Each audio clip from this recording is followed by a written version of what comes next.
Il y a pas mal de magistrats yoo xam ne affecté nañ leen et que cela a suscité beaucoup de débats quand même muy le juge Maham Diallo Issa Sall Mamadou Seck et que ñoom ñëpp yóbbu nañ leen Tamba ban gis-gis nga ci am. Moi je suis très surpris ñu siy wax.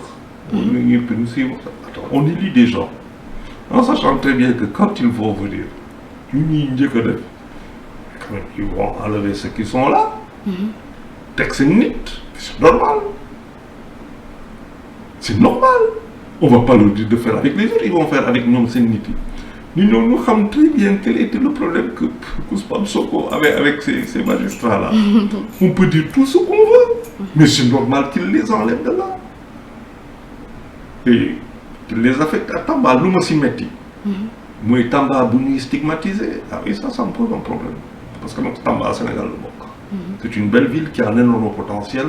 Et ça montre la faillite de notre réflexion. Que Tamba est éloigné de nous. Tamba, 600 et quelques kilomètres. On n'a pas de voie ferrée pour faire dem tous les jours. On n'a pas d'avion qui part là-bas tous les jours, 2 fois par jour. On n'a rien. Ça montre notre faillite. Nous avons fait la même erreur sous Senghor.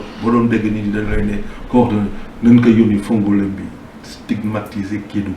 Parce que Senghor et Mamba Guirassy, ce n'était pas de très grands amours. Ce n'était pas un grand amour entre eux deux. Donc, comme nous avons dit, Kédougou, Mamadou Dia a eu des noms. Donc, Kédougou, nous liguons Kédougou, que c'est son imaginaire. Nous disons que Kédougou, c'est au bout de l'enfer. Que Kédougou, c'est l'enfer. Nous devons aussi bien se dire à ta génération. Aujourd'hui, ce qui me fait mal, c'est ça, c'est de faire de Tamba un enfer. Alors que Tamba a un énorme potentiel. 42 000 km², 900 000 habitants, 20 personnes pour 1 km². Il n'y a que des choses à faire à Tambacounda. Et qu'est-ce qu'on fait? Dans les munis Tamba, dans les... Attends, on n'a pas le droit de faire ça au Tambacounda. Mais quand même, trois juges qui sont affectés, il y a une histoire que vous savez. Mais on les a affectés là-bas. Moi, Macky Sall, au lieu de... ñoom ñetti ñëpp quand même dafa am événement yu fi jaar yu nga xam ne fekkee nañ ko taxaw nañ am nañ peut-être position bu ñu taxawoon amoon nañ dossier yu ñu yor ñu bari jàpp ne quand même loolu moo tax ñu affecté leen. Et alors, et si c'est ça, Macky Sall qu'est-ce qu'il a fait à Sonko? mënoon na ko yóbbu Kédougou affecté ko Kédougou le Tamba il a préféré le radier de la fonction publique. Mais ils les ont envoyés à Tambacounda, il y a pas mal. Même si c'est une vengeance. Sanction là ci ñoom. Mais bu nekkee tam sanction nga xam ne bon que aussi da lay won tam lu bëri. Parce que un État n'a pas de sentiment. Peut-être leneen lu mu lay won aussi mooy que on se fond dans l'État. On se confond l'État mais on ne confond pas l'État à sa personne. loolu tax benn jàngat la. Et ça da nga koy jàpp pour information. Mais bu nekkente na loolu la aussi. Ça veut dire qu'on serait toujours dans la posture du revanchard. Alors qu'on est là, c'est fini, ça c'est derrière.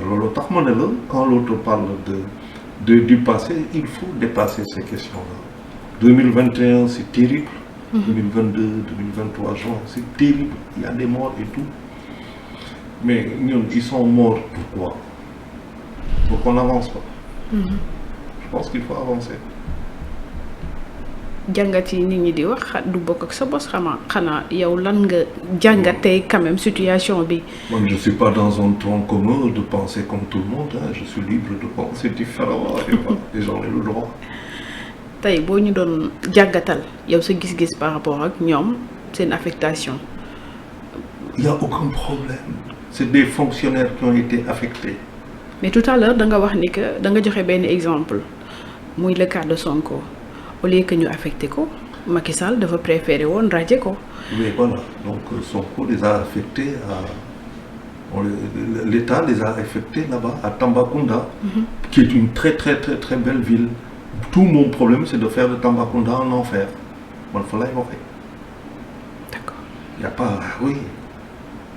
Je t'ai dit, Tambacounda, c'est 40 et quelques mille kilomètres carrés, 42 706 kilomètres carrés. 904 000 habitants, 20 personnes au kilomètre carré. Dakar, c'est 554 kilomètres carrés. 0,3% de notre superficie nationale. Plus de 5 millions d'habitants. À la limite, quoi, ils vont être là-bas tranquilles. quand tu vas voir les dossiers, ils vont être tranquilles, ils vont se reposer. Ils doivent même dire merci à la limite, vu le volume de travail qu'ils vont avoir. Je suis cynique, mais bon. Ma question ba tey dafay ñëwaat ci 3 personnages par rapport ak événement yi fi jàll. Parce que bu ñu nee Maham Diallo xel dafay am ci lu mu dem Issa Sall la même chose Mamadou Seck la même chose tey bu ñu arrivé à un point bu nga xamante ne nii ñu bari ñi ngi doon xaar à ce que ñoom ci seen bopp ñu rendre compte sénégalais yi liñ leen doon tuumaal affectation dugg. xam nga ces messieurs-là, on pourra les accuser de tout, qu'il s'agisse d'un camp ou d'un autre et tout.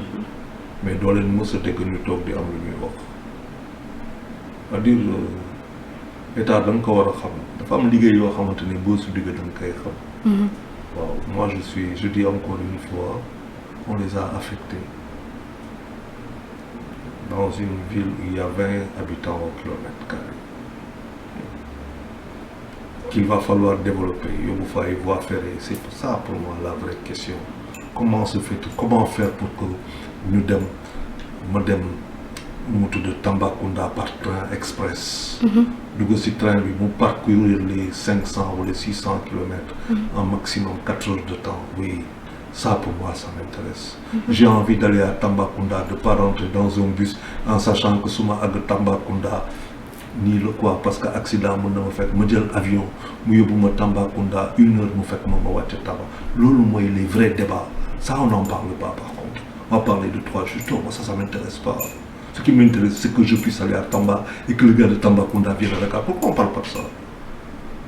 Pourquoi on ne fait pas de Tambacounda l'un des plus grands avec Kédougou de véritables grands marchés par rapport à la sous-région et tout ça on n'en parle pas. Il faut qu'on change de paradigme.